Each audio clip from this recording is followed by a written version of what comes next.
Okay, so I'm live with Michael Woolf from Sonopan. And really quickly, Michael, what's Sonopan? Sonopan is a soundproofing panel, and we actually have two different types. We have a floor one that's 4x4 and a wall and ceiling one that's 4x8, around $1 a square foot, readily available at Home Depot across the country, and very easy to install. So we make soundproofing easy. What an elevator pitch right there. I've been working on it. Yeah, you must have prepared that a little bit.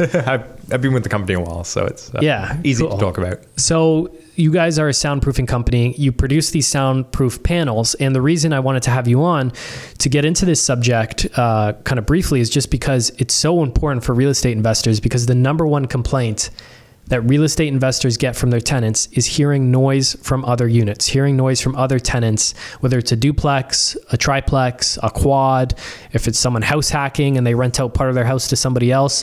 The number one complaint is hearing the other tenants, footsteps, music, parties, whatever the case may be. And Christian Kolb, who's a Rockstar VIP member, who you know, recommended Sonopan. He reached out. He's like, look, you guys got to give these things some exposure and get it out to the real estate investing audience, because it makes a huge deal. So Christian's a full-time real estate investor. I think his company's Pro3 Properties. He's been investing in real estate for like 10, 15 years plus.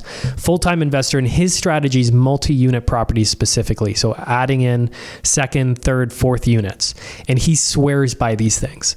So tell us what Sonopan does and how much noise it actually reduces. Absolutely. Basically, for people who don't understand soundproofing, we can get very technical. So you could talk in STC, sound transmission class, IIC, which is impact insulation class. So there's different types of noise that you're dealing with. But basically, Sonopan will double your soundproofing to make it simple, which is about 11. Well, Sonopan will add about 11 STC points to the standard wall or ceiling. And that is huge, because that takes you from just meeting minimum code to exceeding it and getting privacy. So minimum code is, as you said, the number one complaint, or to link it back, the number one complaint in any rental property is noise transfer. Yeah.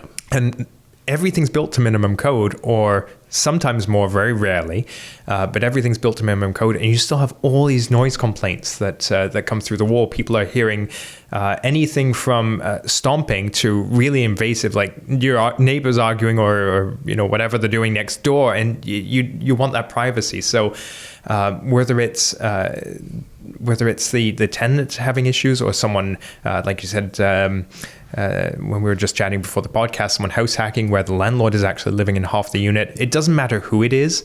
It creates issues when you don't have privacy in your home. And the landlord's going to either hear about it one way or another. They'll hear about it from literally hearing the neighbor above them or beside them or below them. Or they'll hear about it from the tenant who's saying, hey, you rented this property to me, and now you are responsible because I'm not getting the privacy I want, or not getting the peace, and I can't sleep, or whatever issue is happening. And noise is it's something that shouldn't be part of a house, part of your home. You should be able to have privacy in your home regardless. And from the landlord's point of view, even from a finance point of view, you're going to keep tenants longer. So there are so many good reasons why to soundproof, even beyond the privacy aspect. Yeah, you're going to hear from your tenants less about complaining about the other tenants. You're going to keep your tenants happier over time and just eliminate the negative aspect of sharing a house with somebody else in general. So you're going to get less tenant turnover over time. You can be it allows you to be more flexible in who you put in the properties, because now you're worrying a little bit less about, kids bouncing on the floor above when someone in the basement, works night shift and the hours don't match up. Because, our advice when you're filling multi-unit properties is always try to match up the demographic of the two types of tenants, or three, or however many tenants are in the building, living together as best as you can. Because people in the same working hours, people around the same age, because otherwise you can kind of run into issues from just different lifestyles. Like if you have an older couple living in the basement and then a bunch of young professionals living upstairs who stay up later, maybe make a bit more noise, play music louder, you're going to hear about it. And so it's just an overall win regardless. And with Sonopan, it's relatively affordable. It's $1 a square foot, which might sound like it adds up quick, but if you think about, maybe a 1,200, 1,300 square foot home, if you're doing the floors, that's 1,200, 1,300 square feet. If you're doing the ceiling above, that's another 1,300 or whatever. And then you can do walls as well. So it's a few $1,000 up front, but it's to reduce all these issues in the long run. To me, it's a no-brainer. Absolutely. And you're not doing the whole 1,200, like literally wall, ceilings, floors, everything in most cases. Okay. So if you're doing 1,200 square feet and you've got someone below you, then you are just doing that 1,200 square feet. You don't need to do the walls in many situations, unless you're planning on, doing band practice up there or something like that. Oh, okay. So if you have like a duplex scenario, which is the most common, which is Right. like a basement unit and upper unit, would you just do the floors in the upper unit and then like the ceiling in the lower unit? Yes, in most cases you would. You can end up with, and it's to consider is what they call flanking. So sound can travel through the walls and up, but generally that is not a concern in most builds. Like I said, unless you're doing a band practice or you really need extreme soundproofing. We run into that often when there's a business below, whether it's if it's a restaurant or something like that. I get those calls and they say, hey, you know what, I've got a tenant above me and they're having issues. Those are the situations where you might want to do more extreme soundproofing. But for the average household, just doing the ceilings and the floors or the walls in a side-by-side multiplex are certainly enough. And I mean, the reason we're here today is because people don't think of soundproofing. You mentioned $1 a square foot. And what I instantly went to was, when we talk about square foot pricing, we typically talk about flooring, right? Mm-hmm. So I'll get back to the pricing comparison in a minute, but people don't think of soundproofing because you're thinking of the countertop finishes, of the what type of appliances you're doing, what type of flooring you're putting in, which is when my mind went there. But they don't think about soundproofing because it's not a visual. So until the tenant is in the unit, and by that time, I mean, there are retrofits you could do, but it does involve construction. The easiest way to soundproof is before someone moves in, when you're during the renovation stage. Because you put it under the floors and you put it under the drywall. Absolutely. We should make that clear. These are just panels, thin, less than an inch thick, that you screw down into the floor or you screw right into the wall studs. Absolutely. And then you put the drywall over it or the ceiling over it or the floor above it. Right. So it goes behind a finished material. Yeah. The thing is with soundproofing, a lot of people confuse it with acoustics. And you can go on Amazon, you could get foam acoustics, and you could stick those in like a podcast room like we have here. Yeah, this is acoustic right here. Exactly. Yes. So, and you can hear our wonderful voices better because of that. Yeah. So those are acoustics. That's controlling noise within a room. And that, as anyone who's looking and watching this can see, just the panel here. And there's, yes, above our head as well. Yeah. But it's just a small panel on a big wall. Yeah. And that's all you need for acoustics, is strategically placed. Whereas soundproofing, you typically would cover the whole wall, the whole ceiling, floor. So it is sealing off those areas. So it is best to do it during the construction phase, plan ahead. And we want to encourage people to think of soundproofing, because you're only talking, like you said, a 1,200 square foot, you're talking $1,200 material if it's an up-down unit, plus the fairly minimal, and it's easy to work with and install. It's a wood panel. So you're dealing with minimal expense for maximum benefit. Yeah, you need a hand drill, some screws, and that's it. You just hold it up and you drill it into the studs or into the flooring, right? Exactly. And there are other things that are required by code. So this is an addition to the basic code, like we said, but basic minimum code brings you up to about an STC of about 47, between 47 and 45 and 47 typically. In a lab setting, it's rated about 50, but in real life, you end up losing a few points here and there. What does STC mean? Sound transmission class. So at that level, when you're below 50, you can easily hear what's going on beside you through a wall.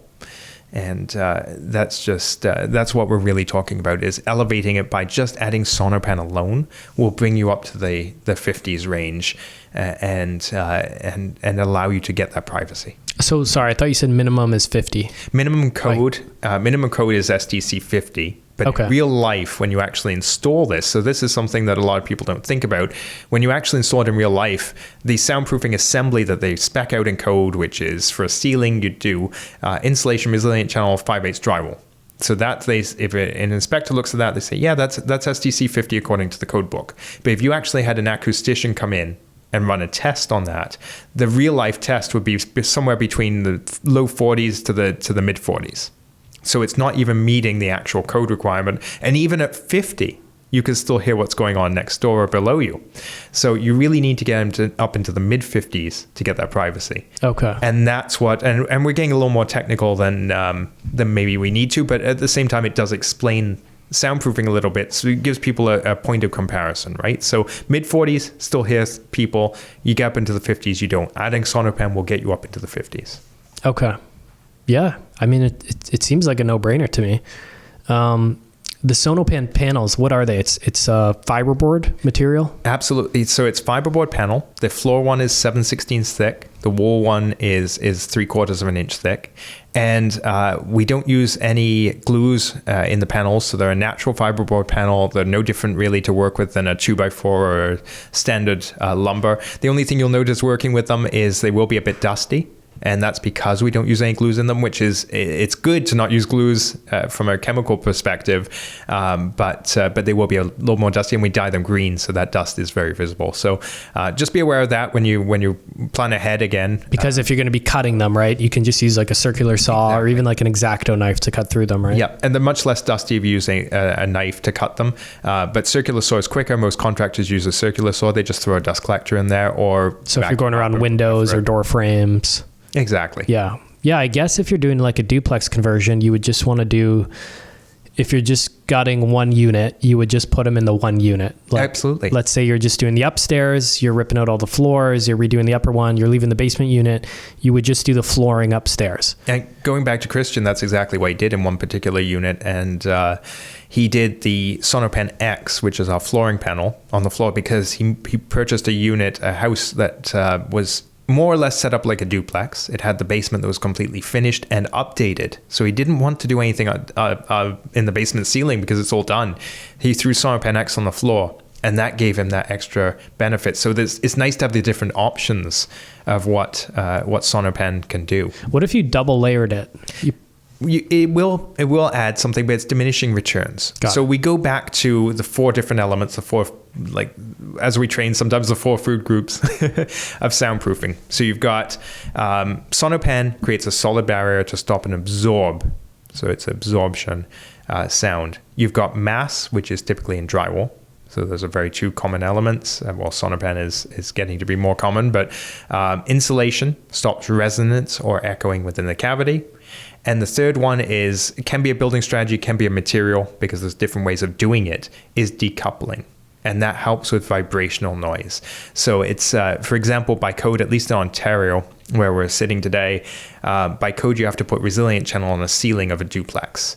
And that creates a separation of, it helps with vibrational noise. If someone throws a home theater or a subwoofer downstairs, it helps absorb those low vibrations. So those 4 elements work really well together. And together they work at different frequencies. And that's why Sonopan can add so much, because it's basically filling in the gaps where you have them in the frequency range and adding that complete solid continuous barrier, which is important. Okay. And what's the decoupling again? Decoupling is separating 2 building materials. So if you connect 2 building materials, for example, if you attach drywall with a screw directly to the studded joist, you're making a physical connection. Mm-hmm. Decoupling is separating that physical connection and breaking the connection. So vibrations can't travel through the 2 materials. Exactly. And there are many different ways of doing it. Like I said, resilient channel is an actual metal channel with louvers that absorbs some vibrations. The downside to resilient channel is it is most of the time installed incorrectly, which means it doesn't work. And that's a problem. But for example, a different application in modern townhouses, they'll have a double wall assembly.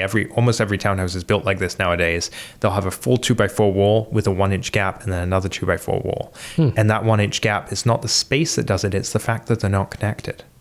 And those separate. So for townhomes and condos, I always thought that it was just like a solid cement wall. And it can be. Dividing the 2. And I was like, I just assumed that's why, the noise issues aren't as common. Like I've never had that issue myself or heard of that complaint between two townhomes hearing noise, or condo units or apartments. Much less common.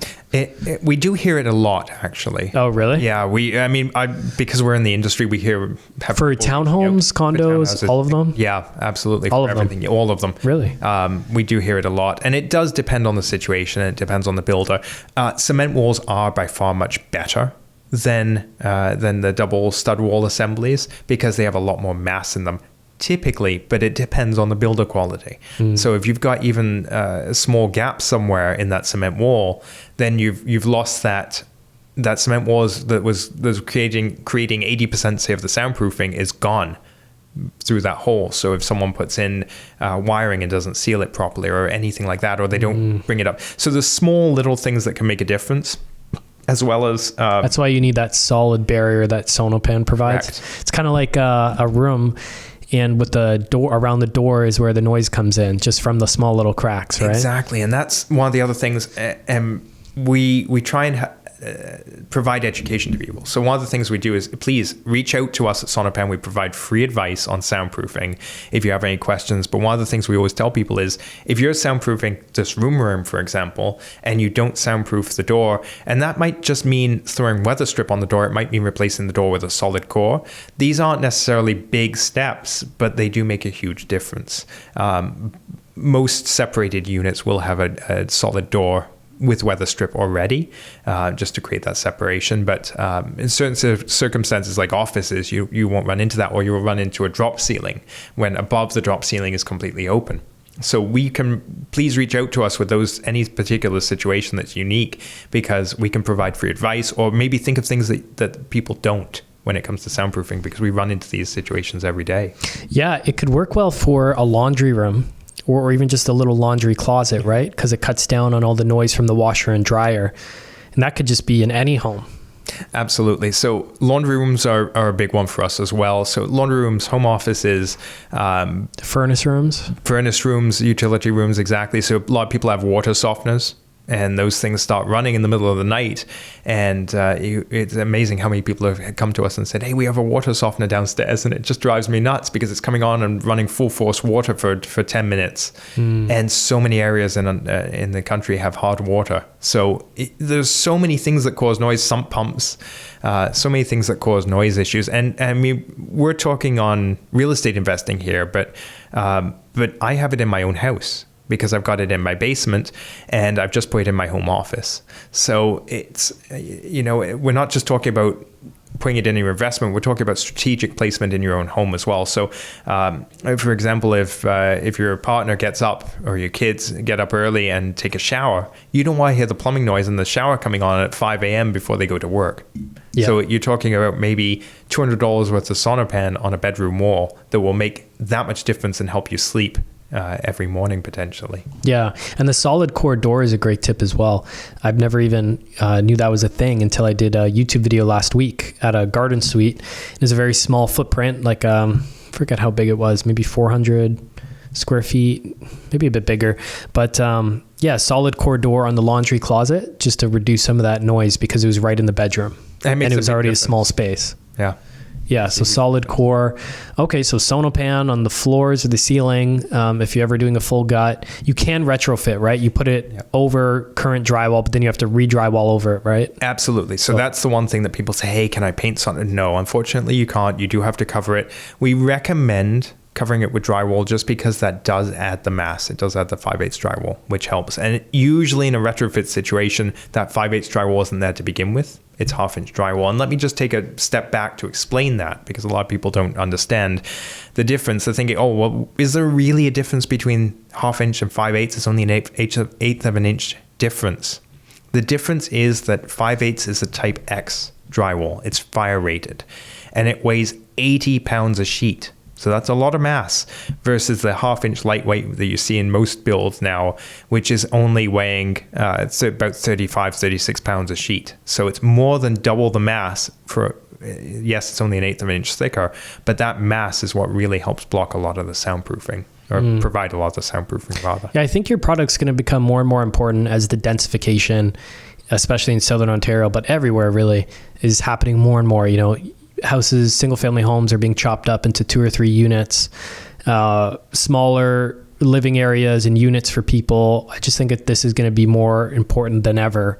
And it's good to get the message out, I think. Absolutely. That this stuff exists. And there's actually, now you mentioned that, there is an addendum in the code that I just spoke with someone, an architect, on the other day. And I don't want to get too much into detail because I'm not by any means an expert on this. I just was made aware of it. But there's an addendum in the code for impact noise. And this is a new thing because the impact noise before, footsteps and furniture moving, was just a recommendation in the code. So there was actually no code even for impact noise between units. It was a recommendation. Now there is an addendum in the code that requires, I believe, I could be wrong. You'll have to, anyone listening to this might have to correct me on this, but I believe it was an IIC 47 they needed to meet. But regardless, there is now an addendum and a separate section in the code that requires a certain IIC measurement for the first time, as far as I know it. Interesting. That's the Ontario Building Code? Yes. Okay. And and Sonopan helps with impact noise as well? So Sonopan X specifically. Okay, that's the floor one. Yes. And ceiling. Impact noise is incredibly hard to deal with because it's literally vibrations traveling through the structure.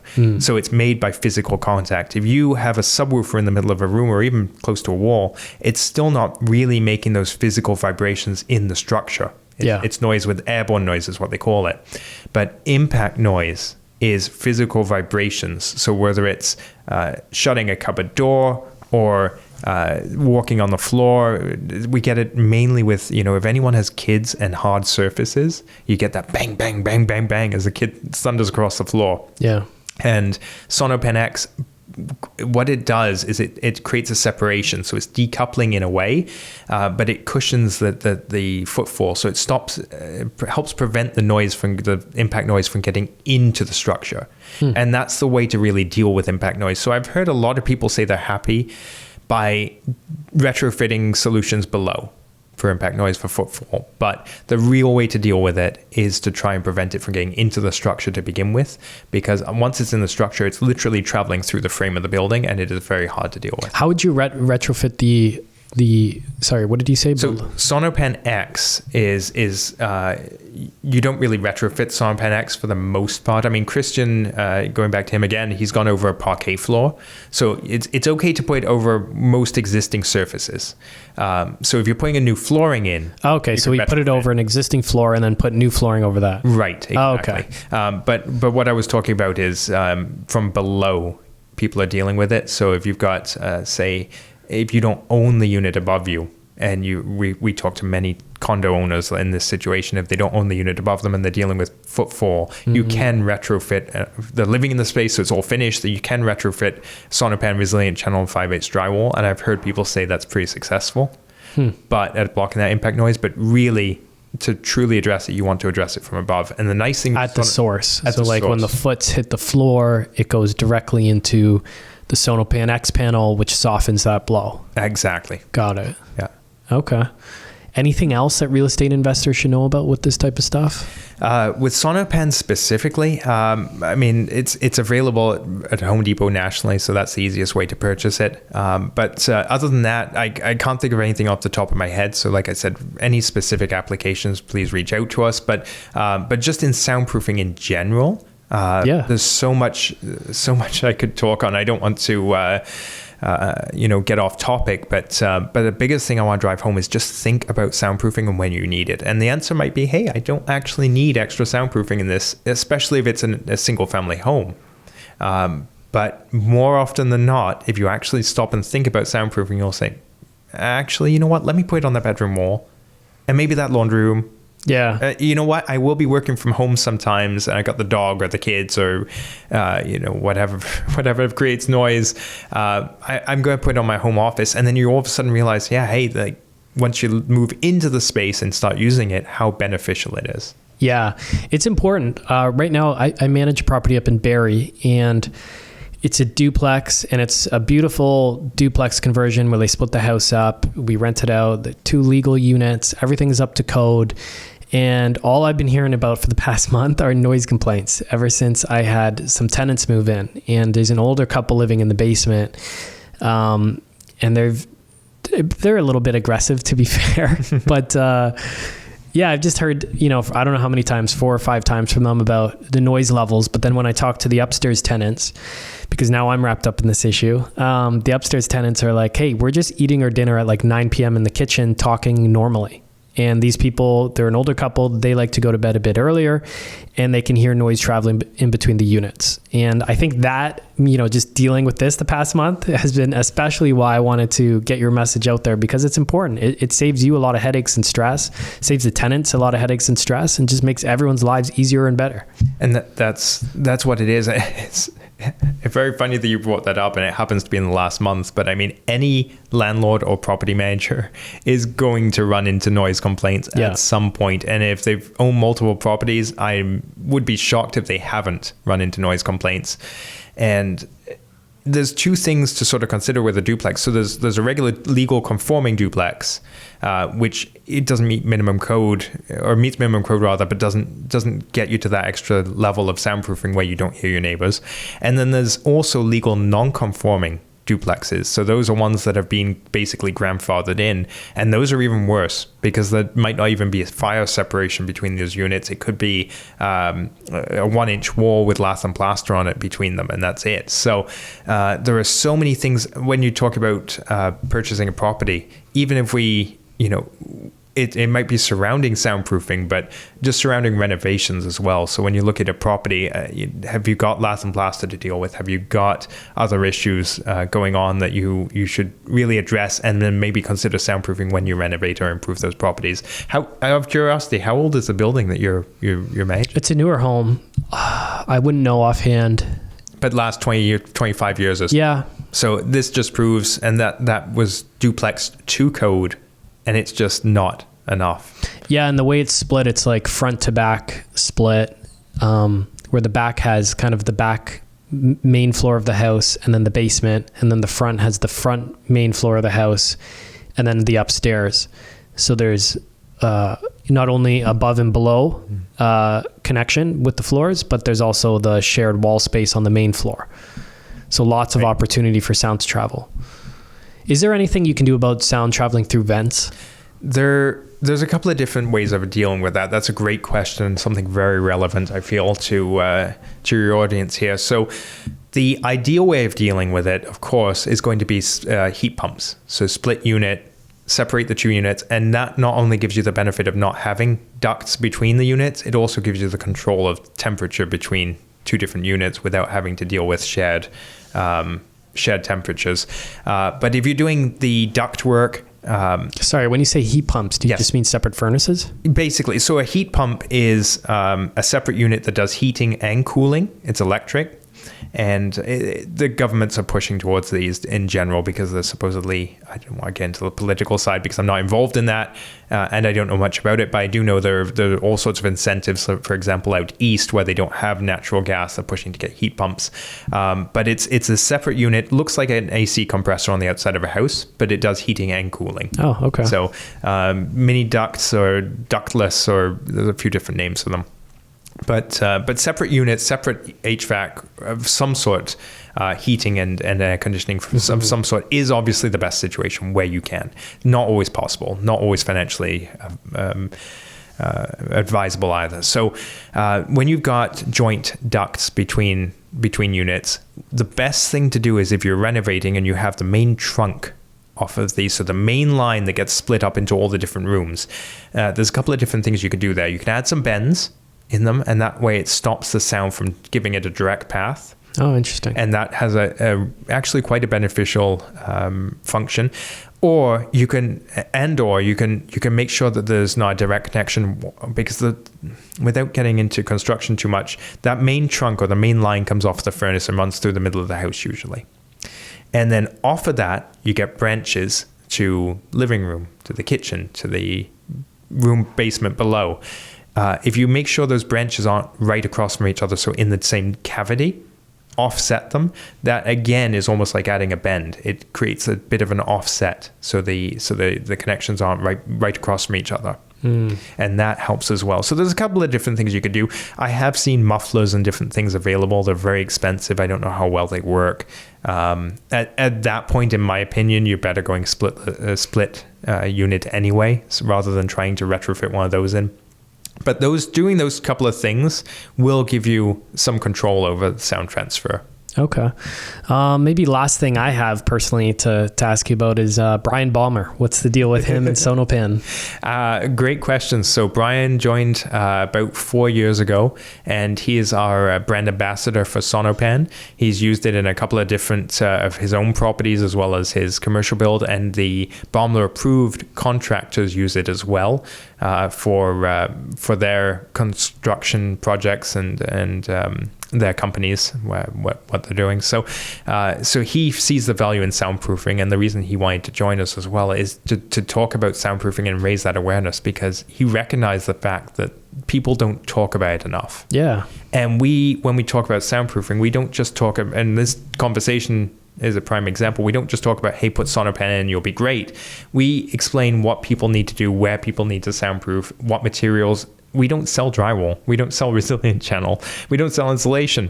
But we advise people on when to use those products and how to use them together in order to get a better result. So we're really taking the high road in that sense, and Brian does as well. With how he renovates and how he operates, he always does things the right way, and that it's something he recognized, and we fit well with his mantra that way. Yeah. So he came on board as a brand ambassador for us. Oh, that's cool. He seems like a good guy to have on your side for sure. Absolutely. So why don't we just sum it up with the 4 ways you can soundproof your home are mass, resilient channel, Sonopan. Yes. And insulation. Nice. Good job. Yeah, cool. Exactly. So basically it's the 3 common materials.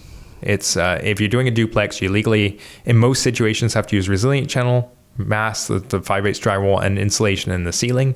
So you're just adding Sonopan in that assembly. But where it comes into, you might not have to do those things, is on walls, separating units, different applications. But that's it. So it's 4 elements combined together, give you the ultimate soundproofing solution. Yeah, cool. Well, thanks so much. I think we can just keep this short and sweet, get the message out there. You can go to Home Depot if you want to check it out. And we just released an amazing YouTube video that we shot with Michael as well, where we show how the stuff is actually used in the video. There's a great demonstration of some sound box where there's a stereo playing, and then you lift the lid and then you can hear all the music. You close the lid, which is lined with Sonopan, and all the music, all of a sudden goes away. So it's cool. We put out the YouTube video. I'll link to it in the show notes so you can check it out quickly, see how it works. And hopefully this is helpful for you and your investing. So appreciate you coming in, Michael. Thanks for having me on today. Yeah, no problem. Thank you. Hey, thanks for tuning in. You can find every new episode of the Your Life, Your Term show on all the major streaming platforms. So Spotify, iTunes, Google Play. And if you'd like to get free copies of some of the books that we've put together, like these right here, or some of the reports that we've put together, like these right here, you can find all of those at www.rockstarinnercircle.com. That's www.rockstarinnercircle.com. That's it for now. Until next time, your life, your terms.